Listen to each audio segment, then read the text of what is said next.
In a world that is robbing dudes of their dudeness, three normal, everyday, middle-aged dudes are taking a stand for dudes everywhere. Join us as we talk about life as a dude in today's world. Good morning, good afternoon, and good evening, and welcome to the Dudefinity podcast, the only podcast dedicated to all things dude. My name is Sterling, and joining me today, as always, a man whose name was mentioned only 513,000 times in the Epstein files, Jordan. I got nothing. I'm just inaudible on that one. No, oh god, dude. By the way, Jordan's a very common name, and there's a good chance they were talking about like Jordan's hot dogs or something. I'm not sure what they were talking about. Or Michael Jordan for that matter. They're not talking about me, Jordan. Definitely did not know Epstein. As a segue to one of our topics today,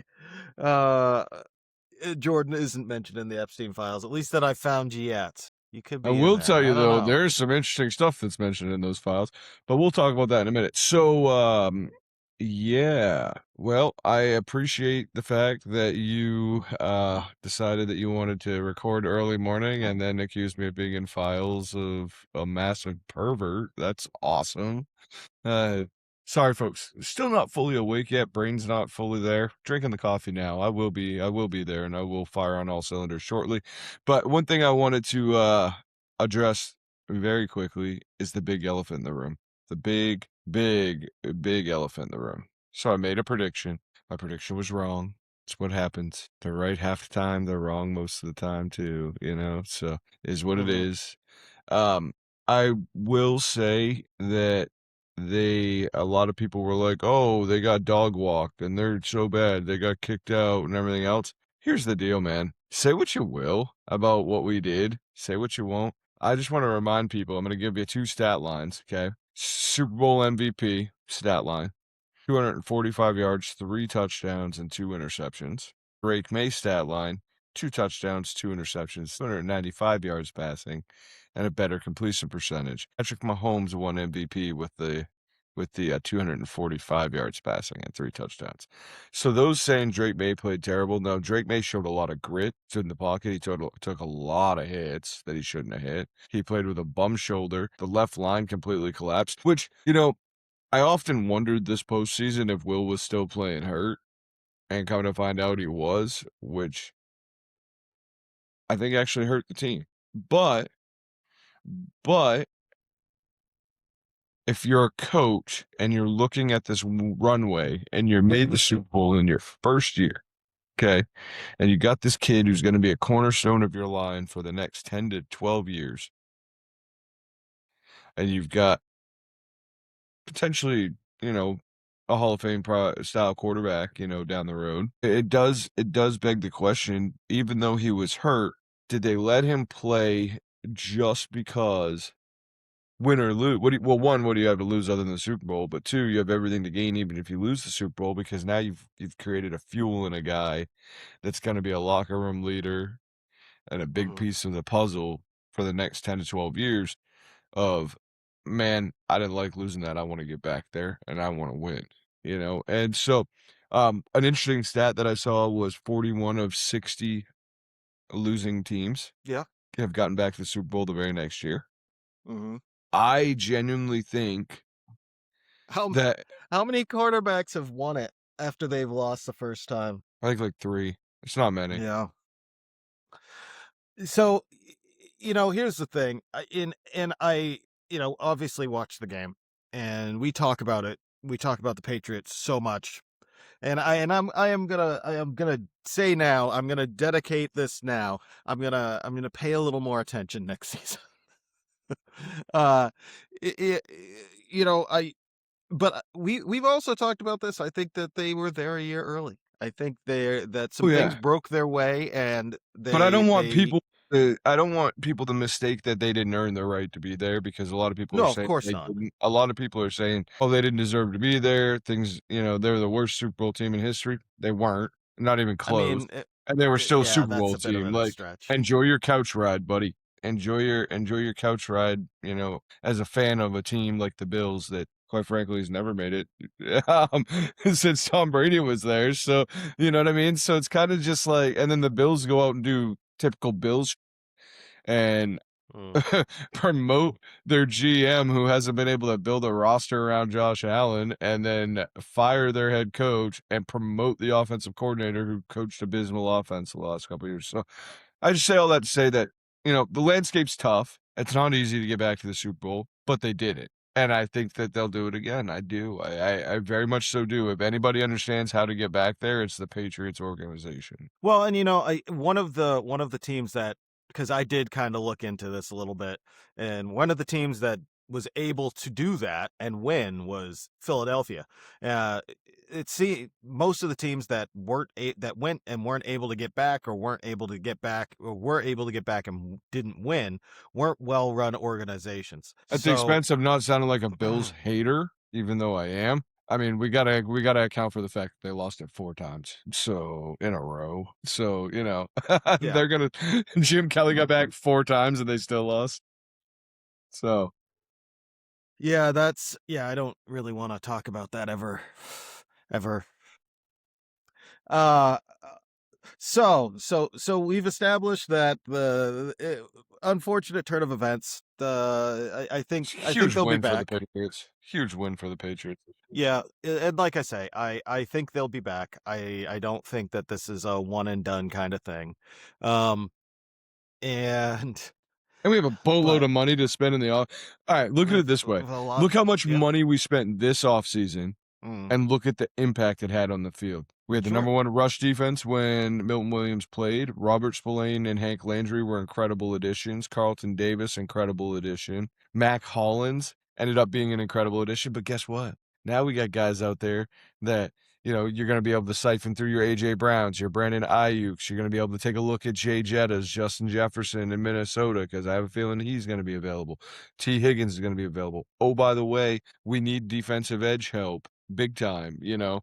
I think Max Crosby and Myles Garrett will be talked about. I mean, dude, we are going to go shopping because we got the taste. Now we know what we need. Well, and here's the thing too. The one thing that needs to be said is how fantastic that secondary played.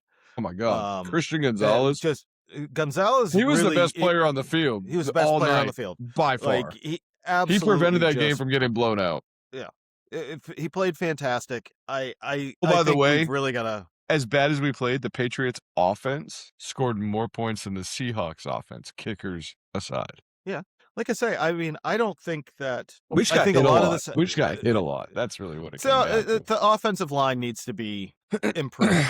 Well, they need to be better, but you're also starting 2 rookies in a Super Bowl. Yes, And you made it to the Super Bowl with 2 rookies on your offensive line. but it wasn't like this wasn't.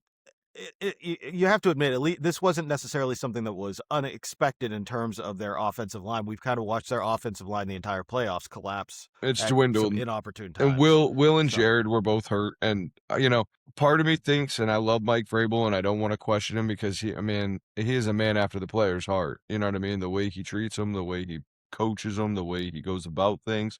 People want to play in that situation. But the one thing that I do question is, as much as I like Will Campbell and I know he's going to be there for a while, why didn't we run somebody else, one of the backup offensive linemen that could actually maybe stand up straight? Stand up straight, yeah. Because poor Will's knee is, got a torn ligament in it, and we're putting him out there, and he's collapsing every time he goes back. Okay, well, that's that was the Patriots season. But fear not, my friend. Hey, by the way, I just want to point something out. You got your Celtics shirt on.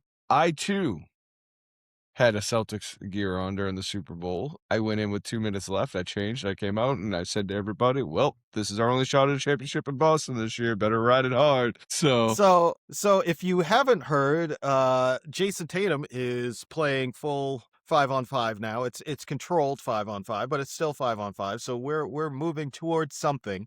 And practicing full strength with the main Celtics. Yep. Yeah, he's and apparently he's cutting fine. I was listening to someone talk. Scalabrini said that by all accounts he looked like JT, which is good. So I think one of the things that I've heard brought up by Tatum himself was whether he should come back not whether he can, but whether he should. And it sounded to me, and you've heard the same clips that I've heard. It sounded to me like this was something where he was concerned about affecting the chemistry on the team where they're playing so well already. Yeah, you know, I mean, he all but alluded to it, right? That's what it was. So, you know, I kind of a couple of different times, and I feel like really one of the things that the Celtics have done so well that I don't know as to if I've ever seen this with any organization at all is guess who's been on the bench for every game this year? Every game. He's never left the team. He's been at the Right. practices. He's around the team. He's communicating with the team. You know, as much as Jalen is being the guy on the court, you know, and he's the go-to, it does make you wonder how much JT is pushing him on that sideline and how much JT's telling him, "Go be that guy," you know, like, "This is your moment, be that guy." I think JT is probably his biggest cheerleader. I think that the team loves JT, and they see how dedicated he is to him. I think he comes back, and I think the chemistry's not gonna be the issue. I think it's gonna be Jason has one issue that he's always had. He gets in his head, and I'm worried I'm just curious to see how that translates when he's coming back and overcoming that. You know, because the big thing is he's gotta push through the ceiling, and that ceiling's gonna be, "Okay, I've recovered, I've done everything, now I gotta play." Now, when I cut full game speed, or I'm going up, is it gonna be there? You know, and he's gotta trust that it's gonna be there. You know, so none of this is gonna Mhm. be Jason's impact on the team is gonna come down to Jason's mindset, not chemistry, because I think they all love Jason. I do. I don't necessarily think it's a love thing, but they're running a very different offense than what they were running the Yeah. past previous years. And And not only are they running a different offense and different offensive sets, but these guys have had time to build chemistry. It's one of those things But you that know who probably you knows where to be in those offensive sets more than anybody just from watching it is Jason. He's probably yeah, been I studying. mean I hear you, but there's something to be said about He actually can't come playing. back and take over the ball. That's the thing. The ball, like, We agree on that. Yeah. yeah, you know, Yeah. like, at least for this season, he's gotta kinda let Jalen just be the guy and play off of Jalen. Honestly, I think they'll find that that's where it should have been all along, is that Jalen should have been the primary attacker, and Jason should always be out of the way. Jason will score 30 points a night with Jalen collapsing the defense and kicking it to him. He's an incredible set shooter. Yeah, I mean he's a 40% shooter on catch and shoot. Which is by far his best 3-point shooting percentage. A lot So, better than that sidestep 3 that he tries to take. and the other thing is that as as good of a isolation player as Tatum can be sometimes, he's not that good of an isolation player. He's a very Okay, willing passer I'm out glad of you finished that yeah, because he's a 100%. terrible ISO player. He's I mean he's not a terrible ISO Bro, player. He's here's the he's deal, he's he is though, he's a well above average ISO player, but by NBA he's standards, not Kobe Bryant. he is no, here's where I'm gonna say he's a terrible ISO player. Usually, a couple of things happen when Tatum goes to ISO. One, he tries to shoot a sidestep 3 that doesn't go in, so he does this jab step and then pulls back to the left, you know? Ugly shot. Hate it. Don't wanna see him do it anymore. Wish he would get it out of his game. Well, he's tall enough to shoot over most people, so why is he worried about sidestepping? Jab step and go straight up as fast as you can. Probably draw contact more too. You know, Jason's contact adverse, and that's the problem. If you're an ISO player, you can't be contact adverse. You got to be able to draw contact. James Harden gets to the line, what, 12 times a night at 36 years old? He ISOs somebody up. He pretends he's going to shoot, and then people run into him. I mean, Like I say, I think but this then let's say Jason does get to the line or get to the rack. He's so worried about drawing fouls and the contact that he's not worrying about finishing the hoop. I don't know, man. I wish he'd get rid of the ISO game altogether completely because I just don't think he's that good at it. I think that if they continue to play the offense that they're playing this season with frankly more ball movement, less isolation, they're not doing a ton of mismatch hunting. They are getting some mismatches, but it's not to the extent that they were last year where it was No, screen, screen, screen, find the mismatch, attack we're the also mismatch missing a over huge and over piece and that over again. forced those mismatch a lot of times, though. Not Jason, but Al. Al, a lot of times by just picking off a guy, would force a mismatch pretty quickly, and we're Well, not. I mean, And look, you had and that look. with Porzingis. You had that with Porzingis a lot, actually. Uh-huh. You know, Porzingis would set that high screen and roll that force a switch, or they wouldn't switch and you'd be able to attack downhill. But like I say, you know, we're playing a very different offense than what we were playing last year. And so I hope that with our personnel, I think it kind of We need to forces you to do continue that. that. We need We to need to continue continue that. that. Well, Um, but then, so let me ask you this. When Tatum was on the court, was the offense driven by, was that ISO offense driven by, wow, it's Jason Tatum, let's give him the ball and let him create? I think Was it that easy of a coaching thing? Is that why we thought is that why Joe appeared to be a terrible X's and O's coach for the last couple of years? Because his I think a coaching lot was of it. give him the ball and let him go. Well, I think that was 100% what Joe was doing. Um, you know, they do a lot of the Celtics play with a lot of statistics. They do a lot of attacking the things that statistically they should be attacking. You know, when you look at what they're doing this season, they're shooting way more mid-range jump shots, which statistically, depending on what kind of advanced analytics you're looking at, is one of the worst shots that you could take. But you know, when you've got Jaylen Brown shooting 50% from the mid range, you know, that's not a statistically bad shot. Like I say, I think that I think this season has forced them to look at less what the statistics say they should do and more what the strengths of what their players are. You mean they're having to You coach? They're having to coach. So we'll see. We'll see what happens. I'm Well, I'm curious gonna to go see ahead what and happens say it with now, Tatum. and you're gonna think I'm crazy. You might even flip out of your seat when I say this. Okay? I think Joe Mazzulla should be coach of the year. I don't think that's an unreasonable statement. But coming from my mouth, And it it's kinda super is. weird coming from you. So That's why I thought you might think I was crazy when I say that. But yeah, no, I don't think you're crazy, Jordan. I think you've finally become sane. come on, man. You cannot tell me that after 3 years of watching Mazzulla coach this team, it hasn't been kinda lackluster coaching until this year. And now all of a sudden they're coaching. Like I say, I mean, I think they deserve a ton of credit for making the adjustments that they've made, especially considering the changes that they've had in not just like your role players, but like, Dude, you we're know, when running you're starting, 55,000 or 55,000,000 in salary on the court right now. you know, when you're losing multiple starters, you know, you figure they lost 3 players out of their starting lineup and are And they still still third in the East. And they still have a team that grades out with 6 starters. You know Yes. what I mean? Like, they still have 6 players in their rotation that grade out as starters without Jason Tatum. Kinda wild. Um, One thing I will say, man, I don't know if you caught any of that game the other night. I know you had to get up early and stuff.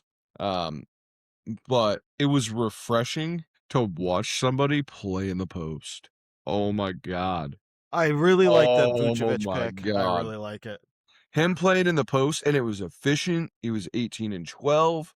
He had a shot block, but he was back to the basket. He was passing out of that. You know what I mean? Like, I thought the post game was dead. At least it seemed like it had been dead for the Celtics forever, you know? And now all of a sudden, we got a guy that can hit the block. The way he's playing right now, I hope that we re-sign him for cheap money in the offseason. Why not? I mean, 2 years, maybe 12 million a season, all day long. Why not? You know, I mean, it's not like bigs are walking through the door in this league, man, No, and you're unless gonna you need draft that.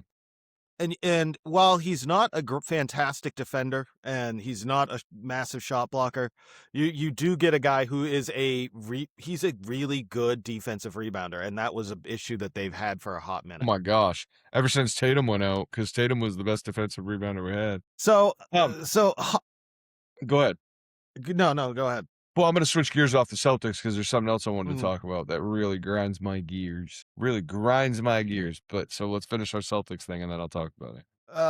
Well, so I was gonna say, you know, hot take here a little bit. I think with a Jason Tatum returning to the Celtics, We become the I best think team in this the is the NBA. team. I think this. I don't know about that. I think you've got a scary team in San Antonio. You've got Oh, they're a uh matchup nightmare for everybody. for everyone. You've got OKC. You got some really fantastic teams. I think that the biggest I think the biggest threat to the Celtics in the East isn't Detroit. I think it's New York. And with a healthy Jason Tatum playing at like 85%, I think this is the team that comes out of the East. You're not gonna like what I said. I think you're wrong. I do think we're gonna come out Really? of the East, but I do not think the Knicks are our toughest competition. Detroit has owned our ass all season. And even with a Tatum in there, it's not gonna make much of a difference But when because you they beat us handedly. And well, you we got to have look at but why. we've beat the Knicks without Jason Tatum. So here's what I will say: if you look at where we got beat in we Mhm. lost the rebounding battle, which I think we're gonna even that we will even that out a lot. And now you've added Vucevic, who is a bit of a matchup issue for most teams because he's gonna pull your center out of the middle. Now we're back to that situation where you have 5 shooters on the floor, you know, and that's just gonna make Jalen Brown's life a lot The Knicks easier. aren't our toughest competition either, and I'll tell you and neither are the Pistons, and I'll tell you in a minute why. Keep In the talking. East? Uh-huh. Okay, go ahead. No, I gotta hear this. I honestly think that this team was missing something and they picked up the perfect person for their team and their need at the trade deadline. I do think that taking the ball out of Donovan Mitchell's hands and putting it in an elite passer's hands and somebody who can get to the line, he's gonna slow the game down in Okay. a 7-game series, man. He is. He's gonna slow it down. He's gonna get to the line at an elite level at times. He can shoot a three. I'm not saying James Harden is like basketball Jesus or anything. I'm just saying the reason why Cleveland was dying is because every time down the stretch, Mitchell was it. And now they got another guy that can handle the ball. And they've got big guys up front. Uh-huh. I think that they're gonna be in a 7-game series, they're gonna be a tougher out than you think, and I wouldn't be surprised if they give the Pistons hell. Listen, I'm not gonna sit here and say that, I'm not saying they're the they best didn't team in the East, they I'm just saying I think that they're gonna matchup-wise, we will beat the hell out of them, okay? But matchup-wise against, like, the Pistons and the Knicks, those guys, I just don't. I think the Pistons are a matchup nightmare for us. I hope we don't draw them. We haven't been able to beat them. We've been able to beat the Knicks. Doesn't matter if Tatum plays. We need 100% from Tatum. But honestly, that's where my grinding of gears comes in anyway. So this is a perfect time to talk about that. So I don't know if you were paying attention, folks, but there was a mini fight last week in the NBA, and and I say mini, there was a lot of punches thrown. There was a lot of ruckus. Guy came off the bench for the Pistons, and I gotta say it's a little maddening to me. The only thing I can liken it to is like electing, in a city that you've been attacked, electing a Muslim mayor. But we'll go down this road a little later. Sometimes you gotta. okay. Sometimes history repeats itself, and sometimes when history starts to repeat itself, you gotta snuff that shit out. And the NBA absolutely dropped the ball unequivocally 100%. That fight for the Pistons, starting center, absolutely kind of half-fisted, pushed him in the face. Started the whole thing. Guys get head-to-head all the time in the NBA after they dunk on and they get like ruckus, but men don't take swings at other men and hit them in the face and create a whole ruckus of events and then get a 2-game suspension. He started the whole thing. I'm sorry. I don't know. I gotta Duran disagree with you, man. Duran Duran should have been suspended for Uh-huh. at least 20 games. At least. And no, but dude, you're trying to snuff out fighting too, and you don't want what happened at the Palace, and that's the type of that starts that. I And mean, I hear you, but what he did was punch another grown man in the face in the heat of a competition. If you push, punch, whatever, a grown man in the face, I don't blame Diate for being pissed off. Yes, it should have yeah, slowed. I mean, It he should have shouldn't have been slowed in down. his face in the first place. He should have controlled it. Yeah, but dude, Dern got mad and started going at him and took a step towards him because he fouled him. And it wasn't even a hard foul. Like that, by all accounts, the foul before that was not a hard foul. And so they went Well, head to head. And I get it. But dudes do this all the time in competition and no one takes a swing. Duran took a swing, Sterl. If you throw a punch in the NBA, you should be suspended 10 games because of what listen, happened. He threw a punch. I f- Mikal Bridges, he got no Miles Bridges. He got 4 games and he beat the hell out of Durant at half court. I mean, he probably threw 6 punches in 15 seconds. yeah, So my it point does. I is, will say, I do agree with you that some of the suspensions were a bit odd as far as how many games they were. Well, Isaiah Stewart got but- more games for coming off the bench than the guys throwing the punches. Come on, Well, man. and you know they've been always been really hard on And I get on that. people coming off. I get that, but don't make Duren and Bridges have, 2 and 4. Like Duren is going to do this again. You know why? Because he got away with it. Oh, okay. I missed 2 games. Didn't really hurt my team. So the next time it comes up, what's he going to do? No, suspend his ass so he doesn't do it again. It was disappointing. It was wrong. And I felt like they missed an opportunity to say, hey, we're still the NBA that remembers the malice at the Palace, and we're never going to let this happen again. I think mean, he like should I have at said, least got 10 games, but personally, I think 20. I think Bridges should have got 20. I think Stewart and Diete should have got like 15 or 20 because he couldn't calm himself down. There was no self-control in that after. So I feel like he should have got it. But Stewart, make it a 10-game minimum if someone comes off the bench in the middle of a scuffle. Then guys just don't do it. But instead it's this sliding scale. If you set the rules beforehand, if you come off the bench in the middle of a game, automatic 10-game suspension, cool. In the regular season, all right. It's already set. If you throw a punch, it's 10 games. Like make it clear, because now Adam Silver and the NBA rules guys look like that on the outside, and maybe I'm saying it because I'm a Celtics fan, but I'm not the only one who said it because I've heard a lot of analysts say it too. On the outside, it looks like they took their best team in the East and said, we'll give you a pass. Okay, I could see that statement. It does come off a bit. Like I say, I do admit that some of the suspensions were a bit odd, but it almost to me sounds like you're kind of absolving the initiation of the altercation in the first place. No, because the initiation happens all the time in the NBA. What happened, that head-to-head, guys do it, I see it a couple times a week, it feels like, where they get real close to each other and chest up and yell in each other's face. They go their separate ways, no punches are thrown. The heightened altercation was when he slammed his fist into another man's face. He should not have done that. It was open hand and he pushed him. Okay, but in the face, right here, and he swung to push. He didn't. Okay, can you sit? Hold on. How can you sit here and say that as someone who once watched your best friend bitch slap somebody in a mall and think it's the coolest thing you've ever seen?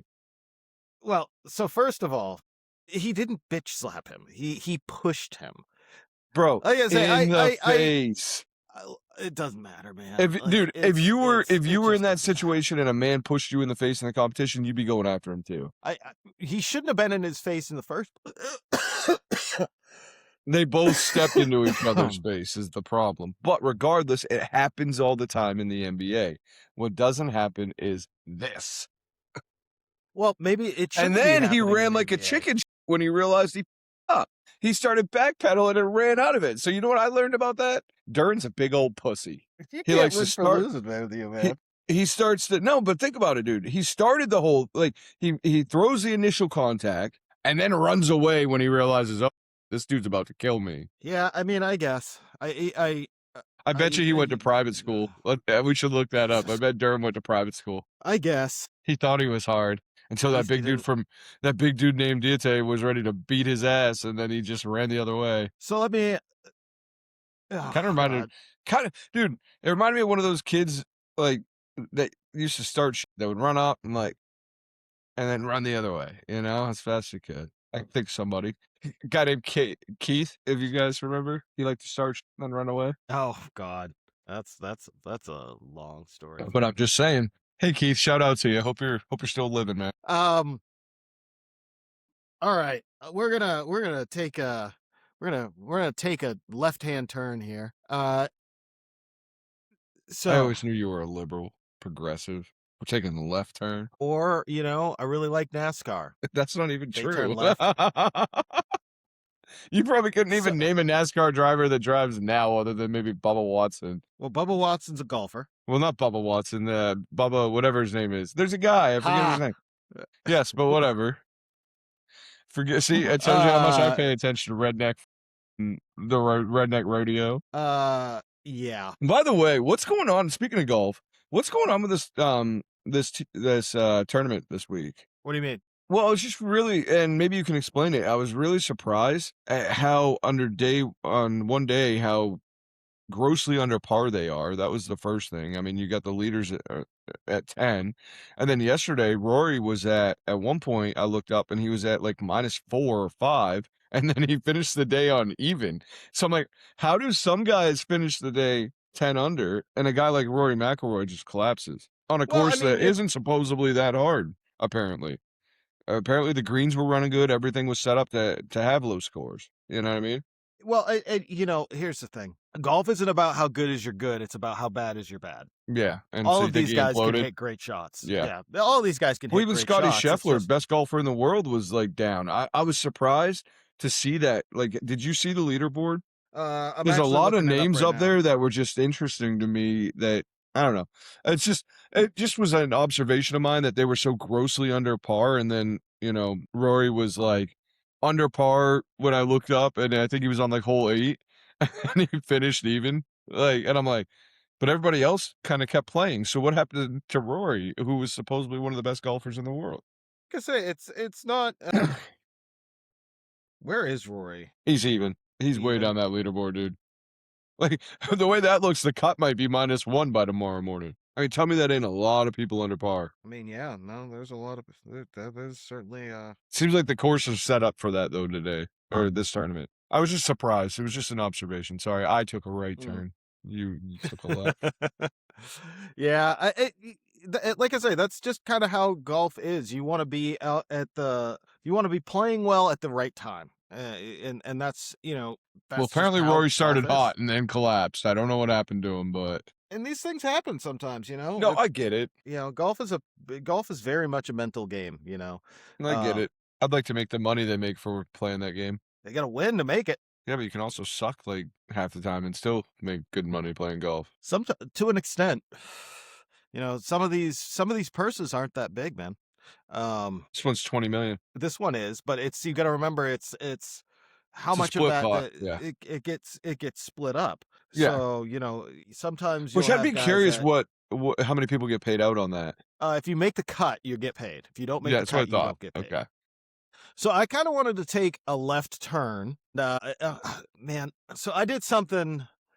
I was talking with my girlfriend the other morning. We were chit chatting, and she was saying, "Have you seen this stuff about the Epstein files?" And I'm like, "Well, I know about them. I've read a little bit of, like, you see videos and articles and stuff, and I and have I kind of not. told her.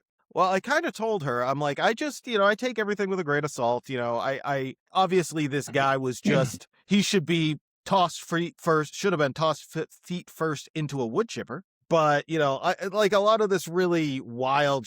I'm like, I don't know if I believe that. That's probably people make up all the time, and Well, she's seeing you stuff tend on. to live by Occam's razor, which is like your way of life. And I Yep, the and simplest answer is usually the right one. sometimes you gotta realize that weird happens and people do weird, Well, and it's now uncontrollable.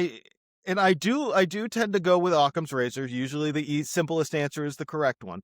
But, you know, I said I don't necessarily just instantly believe anything I see on social media. So Well, no, I mean, let who me let does? me If you're living by believing what you see on social media, you're probably an idiot, and you don't know well, it. and like I The said, the nice she's part like about this. being stupid is everyone else knows it but you. So there you go. Well, so I was like, well, let me read some of this stuff. It's public information. I can go on the DOJ website and read some of it and at least see where people are coming up with some of the things that they're saying. Fucker, I'm going to tell you. This was a deep, deep, dark hole I went into. I Yeah, don't buddy, recommend I it. do wanna say, I started my day with a 2-hour drive, and in that 2-hour drive, you told me that you were looking into the Epstein files, and I ended my day with a 2-hour drive, and you were still looking into the Epstein files. I don't know what you were doing, but All right. So let's start from the top. Let's start at the most talked about thing, I guess. Trump and Epstein. So here's what, looking at these files, reading them, doing this deep dive, and it was hours long, and there was just a mountain of shit in there. Here's what I can say unequivocally. These two seem to have been buddies at some point. Some point they were friends. Trump went to Epstein Island. What was it? Eight times in 4 years. So twice a year he's making it seems to be Now, it's my about the time he understanding, was though, in. it was for big parties, correct? Like, big Well, events, and he wasn't the only one attending? who knows? Who knows? I don't know. It doesn't say that. I am basing this solely on the information that I have been able to read about. So, looking at what is in these files. That's all I'm basing it on. Because, there's caveats here. There's a 50-something page document that is literally nothing but black boxes because the entire thing has been blacked out. The entire thing has been, I'm assuming there must have been victim names redacted. in there or something. I mean, what? Yeah, but you look at the rest of the files, man, and they just redact a victim name. If they don't, So I would love to know what's on that document. Thank you. Love you. I love you too. So Hi. she's long gone. So here's what I'll say. There's a lot of stuff that's been redacted. So I can only base this on the information that is available for us to read. So I want you to think about it this way. What would, before you move on from this, okay? Okay. Why I'm not moving would- on from it. No. But I'm saying, before you go into your next thought, I want to talk about this redaction. Why in all these dumps is there one thing that? It's a great question, my friend. So, what do you think? It was classified information by the government? Do you Well, think so it I was? think it could be. Do you think that Trump's DOJ redacted it because it said some stuff about Trump that was damaging? Or do you think it was going to take down an old U.S. president and there was some damning information there? So here's what I will say, because frankly, the only people who know are the ones who is the DOJ and their ability to just look at these files without any redactions. What I'll say is, we know for a fact that there was some things said by Mandelson in the UK that were on the edge of being they were on the edge of treasonous by him talking about stuff that was very obviously supposed to be a secret. And then you have the same. So could it be something that had an effect on national security and needed to be redacted for that reason? Sure, it's possible. Was it to save face for somebody important, quote unquote? Certainly possible. What I could say is I don't know. They redacted entire documents, covered the entire thing. So I don't know. I don't know what's there. I gotta tell you something. So one of the things I saw was absolutely hilarious that was in there for the emails, and I about died. And it was the Sultan bin Salayem's message to Epstein about Hillary. Have you seen that?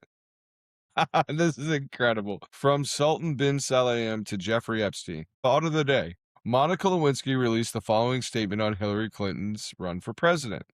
I will not vote for Hillary Clinton. The last Clinton presidency left a very bad taste in my mouth.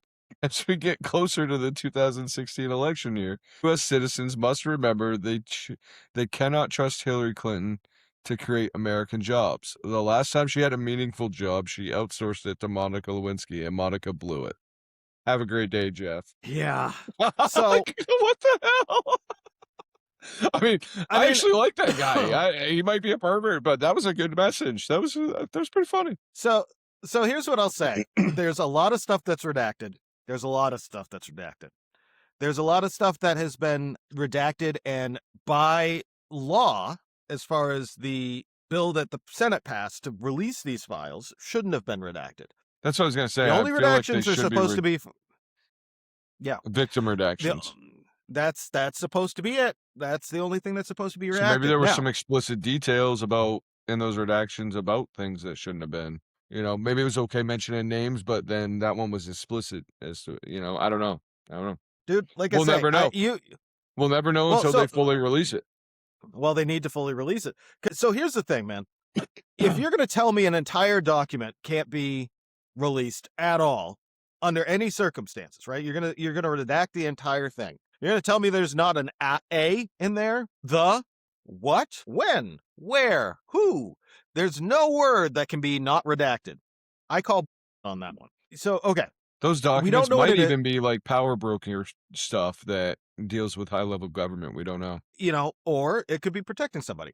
What I'm going to say about it is I don't know what's in it. Nobody knows what's in it. Did you fact check me on that on that crazy thing that Life Touch is actually No, I mentioned? didn't have. I was exhausted last night. I So didn't get it. apparently people, and we were gonna look into it, so don't take this with a grain of salt, but apparently there are people up in arms because Life Touch, the elementary school photo company that goes around and takes pictures of kids for their yearbooks and different things, is mentioned in this as well. So I think one of the things that has to be said before we go any further with this Epstein thing. I spent hours and I haven't even scratched the surface. But what I can tell you just from my short time, my few hours of reading these files, just because something is mentioned Doesn't mean it's doesn't bad. mean it's bad. There are so many people that are just, because you got to remember, a lot of this is just correspondence between Jeffrey Epstein and people that he was and friends. And so But I wanna bring up a point here too in this, because this is something that you and I and 99.9% of our friends would say. When's the last time we sent each other an email? We text each other. listen, I don't know if we've ever sent yes, each other an email the way that they usually I send I email. will I will agree 'Cause with some you. of it kinda seems like maybe there's some It's kind of fucking hidden weird. stuff behind it, right? There's a lot of emails. I mean, like, so here's what I'll say. There is there's a combination of emails, and then they also do have text messages in there. Okay. Those are in there. I'd rather But see there the is a lot text of than the emails. email, 'cause I feel like the text is the real. Like I say, there's lots of text messages in there. It's not just straight emails. Yeah. But But hey, like man, I say, instead of just texting you for the next couple of weeks, I'm gonna send you an email every day. Just yeah, see I'm how not you're going to doing. I'm like, respond to it. no, right? It's weird, That's weird. That makes me right? think you're skinning people alive and wearing them as a suit. Or have a private sex island somewhere that takes advantage of human trafficking and cloning. Well, so okay. So the only stuff I'm gonna talk about is the stuff I have seen with my own two eyes. Go for it. I All haven't right. seen any of it, so this is all you. So, like I say, just because somebody is mentioned does not mean that they did anything wrong. Doesn't mean they knew Jeffrey Epstein. They talk about all kinds of stuff. Just an absolute mountain of stuff. That's the first thing I want to say, because I think there's a lot of hyperbole that comes out with these Epstein files that, oh, this person was in the Epstein files. There's lots of people who are in the Epstein files that never met the guy, never talked to him, don't know anything about him, that were just mentioned in passing in conversation. So their name comes up. So take that for what you will, okay? When it comes to Trump, what I can say for sure, reading I read every available document that brought up Donald Trump. He was for sure friends with Epstein at some point. It seemed to me, looking at the timeline, that it was between wives, basically, when he was out there, Playboy in it. slamming model pussy. You mean rich people get laid? Ooh. Yeah. So Rich old again, orange people get hot chicks? I'm not going to sit here and pretend that they weren't friends. Maybe Epstein Now, was his Cheeto connection. We'll never know. we'll never know. Or we will, and they'll release everything they're And supposed come to. to find out in the unredacted thing, Donald Trump is orange from eating all the Cheetos I've been giving him. I'm sorry. Keep going. So okay. So yes, they were definitely friends. Trump definitely went to the island a few times. At some point, and it looks like it was a real estate deal where basically Trump bought something out from underneath Epstein. It seems like they had some kind of falling out. And It seems like a very Trump thing to do, though, is like, investment in real estate, like in business, there's no friends kind of thing. It seems like somewhere in the late 2000s ish. I mean, excuse me, late 90s, early 2000s, they had a going of separate ways, because you don't really see any correspondence between the two of them. However, one thing I will say about Jeffrey Epstein is that this dude seemed to be, at least on the surface, for some reason very much interested in what Trump was doing, to the point where his friends were sending him emails that had links to like a Vice article about Trump or an article from the New York Times about Trump. And this was all around the time that he was running for office the first time. So it just doesn't seem like I say, I'm not saying that they weren't friends. They were definitely friends, and he's definitely went to the island. It just the idea that there was man, I'll tell you, just because his name was mentioned a billion times in this thing, I don't know that that means that he was doing anything wrong, at least in terms of underage people. I don't think I cannot unequivocally say he deserves the feet first wood chipper. So that's my first thing. Well, and here's the thing: if you were that bad, I mean, criminals been criminaling for a long time. Typically, they don't put it in emails or texts. So. You know, I'm gonna argue with you a little bit here. There is what I will say is while they do, or at least on their personal phones, a lot of times you're going to see a burner or something. So I think you get to a certain point of wealth and influence where you eventually begin to believe that you are untouchable. And I think that's what happened with Jeffrey Epstein. So now the Trump stuff, I don't think there's a lot there. I think it's a big old nothing burger for the most part. I think there's definitely connection between the two. I don't think that all of the human trafficking and all that, I don't think that was old Trumpy Trump, at least from what I could read. Now, the stuff that I found disturbing was when you start looking up some of the claims that people have made on social media. Let me ask you, Jordan. You've had beef jerky before, yes? I've never tried it. Well, that's a lie. Obviously, you've tried beef jerky. I've had a lot of beef jerky in my life. Do I look like a guy who hasn't? Have you, at any point, ever put beef jerky in your freezer? Seems redundant, right?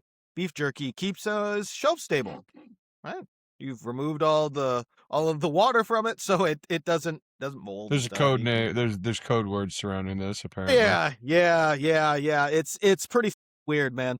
So they're talking about beef jerky. Hold on. All right, I'm going to. I saved some of these just so you and I could chat about them. So let me find my beef jerky one.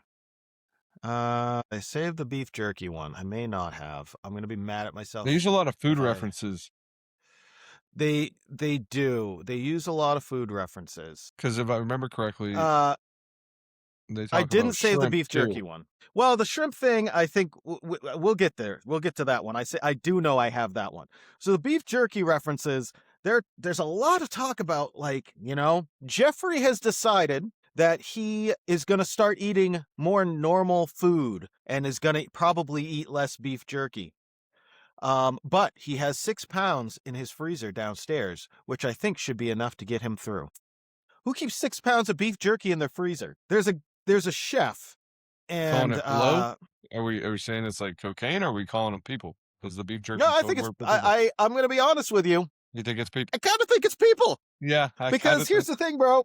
There's a chef that went to that Epstein and all of these people were friends with, who would give lessons on how to make beef jerky and would provide them with the beef jerky. And I bet you can't name the restaurant that this chef worked at. Probably a Gordon Ramsay restaurant. No, the restaurant was called Cannibal and Cook, which is a bit on the nose. Wait, so you think he was eating people? Yeah, I mean, I don't think it was drugs. It doesn't come off like drugs. If you got 6 pounds of cocaine in your freezer, that's okay. But I didn't think he was eating people. I didn't think it was going there. I thought it was like code word for he's got like 6 girls laying around the house or something. No, I think he was genuinely eating people. They did pull a baby out of a girl supposedly down there, and the baby was never seen again until it ran for mayor of New York. No, so maybe they were eating babies. Man, I will tell you, if you read these emails, so these are not criminal masterminds. I'm going to read you an email, and I want you to tell me whether you can figure out what they're talking about. Let me find the email. Okay. So, this is an email between Olivier Colum and Jeffrey Epstein. Colum works for the G8 and G20. Where basically the email starts off, they're talking about building an airport in Beijing, and Colum's trying to get Epstein involved in it, yada, yada, yada. And he says, after they have that conversation, he says, "Where are you now?" Jeffrey Epstein says, "On my island in the Caribbean with an aquarium full of girls." Colum: "The king of Saudi Arabia has a few white sharks in his Jeddah palace. I totally prefer yours. Sure, I would enjoy the view." As two are Russian, I guess some might refer to them as white sharks. Colum to Epstein: "As long as you don't have any hammerhead ones, I like white sharks." Jeffrey Epstein: "No, but some are like shrimp. You throw away the head and keep the body." Column to Epstein. I like shrimp, but not as much if it's too pink, although I'm definitely more into white than any other color. I like your philosophy. Jeffrey to Column. I can't even think of the smell of black shrimp. Ugh. Column to Epstein. We are again in agreement. Now, tell me they're talking about sharks. I think they might be. I think they really might be. It's just, like they're not. This is not criminal masterminds. This is not good code. So I can establish that they're not particularly good at hiding what they're doing. I'm gonna read you another one, and this one is this is where it starts to get kind of disturbing, and I decided I probably needed to take a break from it. So if you don't know, pizza and pasta are both terms that are frequently used when referring to underage children.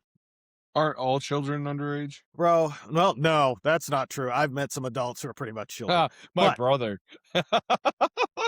But when referring to the big P, pizza and pasta are frequently used terms. Okay. This is to Jeffrey Epstein from a redacted individual. Again, why is this redacted? Good afternoon. Would it be possible for Bryce and I to go over to Red Hook and have a quick pizza meal? Warmest regards. The fuck why do you need him to get you a pizza meal? Well, where was that? Go down to Domino's. No, but what did it say? Huh? Go to where? Red Hook, Right. which is in Red Hook? What is Red Hook? Yeah, it's in New York. Okay. This area. Hold on, I got more for you here. Subject to this email is U9 Red Pizza Party. Under 9. You take that how you will, my friend. Under 9, like. You take that how you want to. And who sent Wanted this to email? check it. This is from to Benjamin Noon from someone. Again, a lot of this stuff, these names are redacted. Hi, Ben. Great game today. Wanted to check and see if you might be available for a pizza party next Saturday after the friendly Darien game we are having. It's been difficult trying to find the time find a time most people are available to participate, but it seems next Saturday is best for most. Let me know. Yes, that's fine. Can't Why are wait. grown men trying to have a pizza party? Yes, exactly. Hey, Stroh, you want to get together and have a pizza party? The f has ever said that? And kindergarten teachers, when they offer the class for being good, we'll do a pizza party if y'all are good. That's about it. And this is the stuff that I'm talking about. Like, I It's see very where people are. Listen, can I say unequivocally that there's not a group of rich adults that want to go have a pizza party? No, I can't say that. Well, and I can't say you that just at all. exonerated Donald Trump if it is, because he would have said, let's go to McDonald's. Like I say, there's no Trump in any of those kinds of emails. I will say that for sure. Like when I looked into the jerky emails, the emails with the pizza parties, all of that stuff, there's no mention of Donald Trump anywhere in there. So at least that I can see. Again, a lot of this stuff is redacted. After going through these, I'm more, because I admittedly, I had you check how many times Clinton was mentioned in there, and it wasn't that many. He was certainly mentioned. But we don't know if there was a code name. We don't know if there was something else. Well, so there's a lot of pictures of the Clintons. Yeah. A lot of old pictures of the Clintons in there. And what I really want to see, they obviously knew Epstein as well. I really want to see their testimony before Congress. Like, I might take the day off just to watch it. I'm going to tell you, man. Because I think they're going to kick each other under the bus and plead the fifth, which is basically an admission of guilt. I'm going to tell you, dude. What I can say is that Jeffrey Epstein was 100% an individual who was connected to lots of rich, influential people throughout the world. He certainly reading these emails, and you search a subject and you just come across stuff. How he got this power and this connection, and sometimes, like, listen, you and I have different ideas on this. Reading the emails, and again, I spent a solid 5 or 6 hours reading these things. And I haven't even touched the surface, really. My impression is that this was an individual that at some point got himself some money. How, I cannot say. And once you kind of get so you think, I've got a buddy that is, you asked me to, I don't know, help you with X thing. And I go, hey, I got a friend. His name's Jeff. He knows a guy who might be able to help you. Let me get you in touch with Jeff. And that whole thing just snowballs. The next thing you know, this dude's connecting people all over the world who are wealthy and influential. Is there a possibility that he worked for the CIA or Mossad or something? Like, sure. I can't say that for sure one way or the other. What I can say is that he dealt with lots of... I think he might have, after you and I talked yesterday, I think he might have just been, even though he wasn't CIA, because I started thinking about, after we talked about his power broker and how he's kind of just a fixer mentality, Mhm. I started thinking about it, and I'm like, or he was just really good at blackmail. And he made a living on blackmailing some of these guys and saying, hey, and getting, you know what I mean? Like, I kind of wonder if there was, I feel like he probably That's... blackmailed somebody. I'm sure he did, but that, again, that's not the impression that I get. It's like, you have people, there's an entire screenplay that was sent to him to see what he thought. And would he push it on to one of his friends in Hollywood?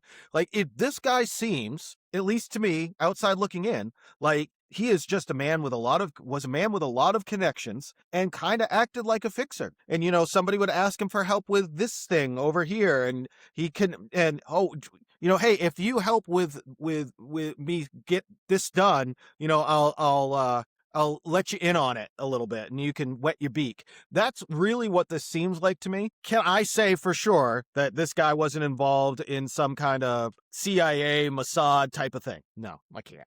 I got there's no way for me to know that.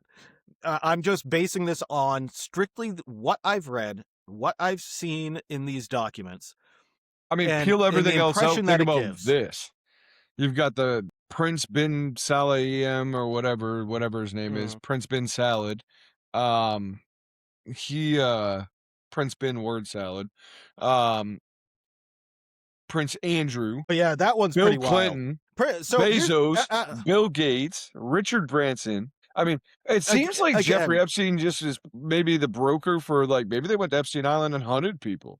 Like, maybe they were like the hunted games. You know I what I don't mean? know. Like, well, I Yeah, mean, who knows? if you were to go 30,000 feet up, you hear these names, they're elitists, right? The elite of the elite in the US, right? Donald Trump. Well, Then globally, globally, and then he's eating 6 pounds of beef jerky that we are maybe saying is human. Maybe they're man, bringing people there, hunting them, and they disappear. Maybe they were just playing billionaire hunting games. These guys don't seem like the type to hunt anybody. There's a lot of pussies in there. The Branson thing, like I say, I don't know what Branson's connection was, but you have to remember. To be there. I want to say this, and really stress it.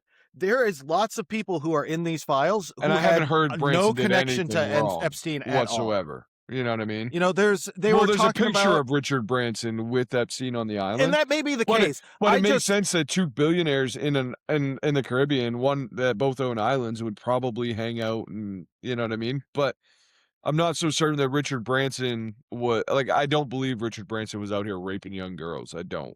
But he could have been. Like I say, he could have been. Like I say, you've really got to. It is difficult to go through this much information. There is just hundreds and thousands and thousands and thousands of emails, and some of them are literally the same email. It is a difficult thing to sift through. If you know what you're looking for, you can kind of find it, but it takes time to find. If you're just trying to reference something you saw on the internet, on social media, you can find it. It takes some time to do it. But I will say, man, there's a lot of this is really weird. And like I say, they're not very good. The best that I can tell, there's some people who are talking about like this cream cheese thing, and it's like, baby, I guess, or something. I looked into that one. I couldn't really find it because, like I say, you read a lot of these emails where they're very obviously talking. Nobody talks like that. Nobody writes like that. So they're very obviously talking in code, and they're not particularly good at it. So, it's pretty easy to tell when they're talking in code. The thing I will say about Prince Andrew, and I'm going to kind of leave it at this,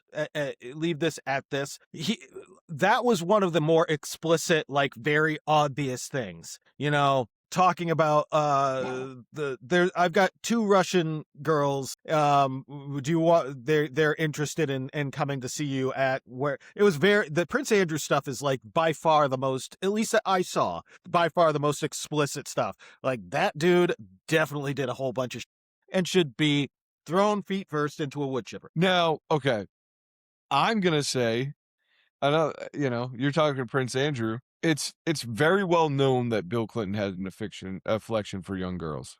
Okay, younger girls. It's very well known that he has done a lot of shady shit. So much so that when he was in the White House, he's the only sitting president to get a blowy under the Oval Desk. So, first of all, you do not know that. No, I don't. But he's the only one to publicly be impeached for getting a blowy under the freaking the desk. I'm gonna guess that there was a lot of Marilyn I'm sure Monroe there's a under lot the of desk back in the there's 60s. I am sure that in the world that exists in power, that a president gets a blowy under a desk each term. I'm just saying. All right, what were you saying about Clinton? But I do think that you'll find that Clinton, I mean, I just think he's a monster. I think he's a monster of all monsters. I think that he's got a lot of skeletons in his closet. I think Monica sucked the life out of him, and he looks like he's already dead. I don't think him and Hillary, I think that their marriage is a sham and probably a little bit of an arrangement of need and power more than anything. Probably been dead for a while. But I do think that, Occam's razor.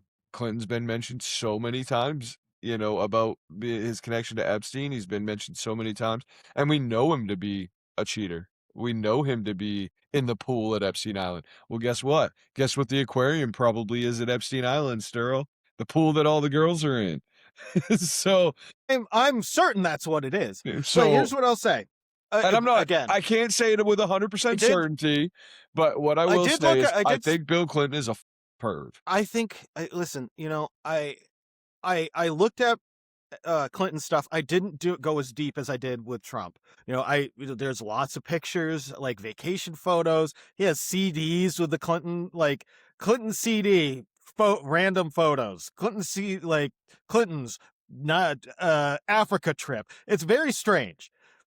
What I will say is I did not see anything. Again, I need to put this as a caveat. I don't know when you search a name, if the name is redacted, if their name shows up in a document and it's been redacted, you obviously won't be able to see the file, or you won't find the file. So I can only look up what I can look up.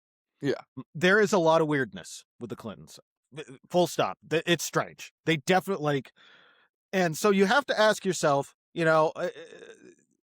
you've got a predilection for certain behavior, and you're hanging out with a dude who has a predilection for certain behavior. At the very least, they must have known. I mean, if you're that good of buddies, find out Hillary's the mastermind behind it all, buddy. I doubt it. I no, but I mean, like I say, the most explicit stuff seemed to be that Prince Andrew. If it does come out that Clinton was involved, right, at some point, and that he had done some stuff, which I would imagine somebody knows, right, at some point, probably. If it does come out, Hillary knew, and she turned her head to all of it.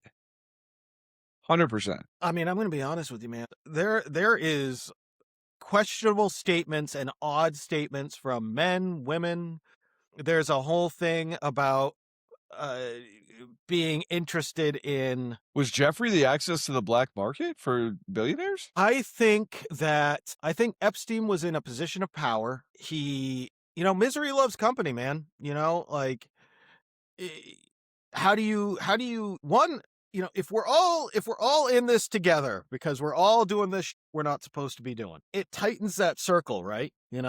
Like these people have to deal with you. They have to. They have no choice because, I go down, you're going down too. I don't know. I don't want to speculate. I want to really avoid speculating. I really want to try and stick to what I can say. I am tired of hearing people say, well, Trump's a pedophile. Honestly, even the girls who have come out that have spoken out that were victimized by this community, supposedly, of people, have said that President Trump didn't do anything wrong. And he seems like a guy who's been trying to take down Epstein since he found out about it. So here's what I'll say. I think that statement is a bit bold. So again, I read all of the Trump stuff, front to back to front. What I can say is that there was, in fact, one girl who the FBI interviewed, who said that she was with Epstein. He introduced her to Trump. I think she was 14, 15, something like that. He was in. So Ghislaine Maxwell and Epstein introduced this girl to Trump. Ghislaine referred to her as quote unquote one of the good ones. And her statement was that she was not a victim of Trump and that he was very polite to her. So take that as you will. The only underaged like accusation against Trump was a girl who came out when he, so she was, like I say, the whole story was very strange. Basically, she said that she was from the Midwest and she decided she wanted to be a model at 13 and told her dad that she was going to go visit her grandmother. She got on a bus, went to New York, tried to start a modeling career again at 13, and it didn't really seem to work out. After a couple of weeks, she decided she was going to go back to her dad's. Was at the bus station, and Ghislaine Maxwell like repelled from the ceiling, apparently, not really, but just appeared out of nowhere, and then asked her to be a model. And that's how this whole thing started. And she said that Trump, she had to do things with Trump, etc. This case was thrown out multiple times due to a lack of any kind of evidence. The story's weird. She's got a psych history.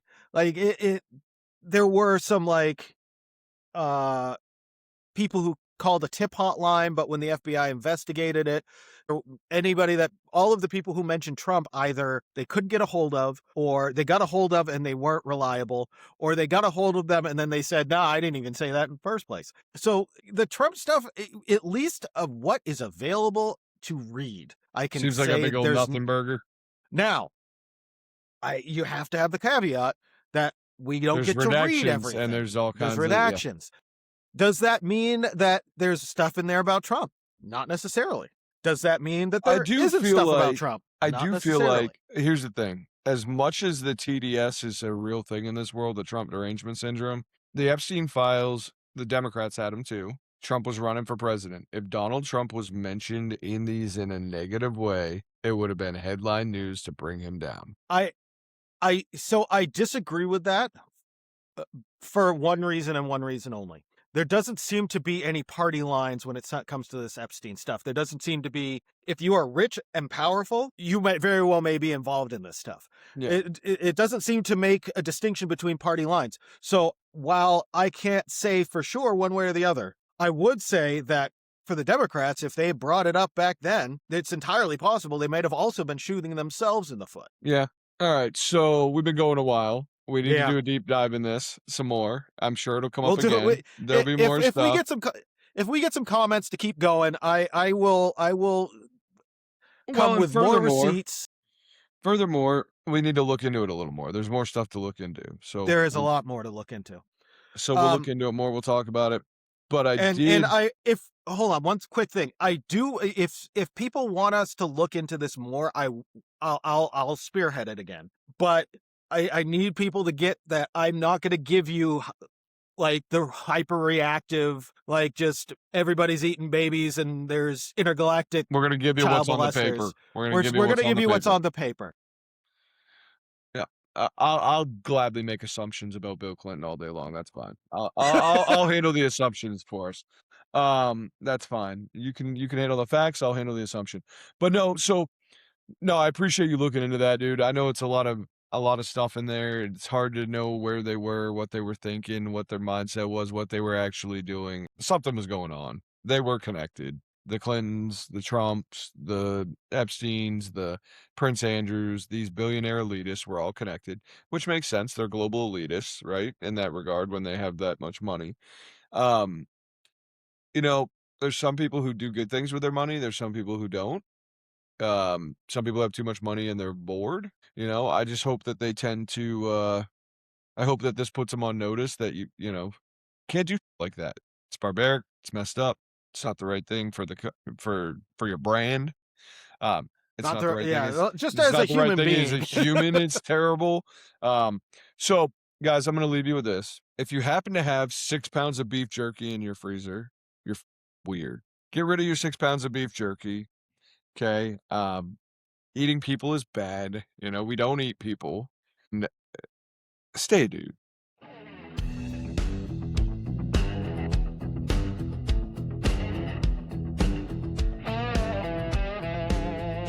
I'm the king of my driveway, mowing lines so straight.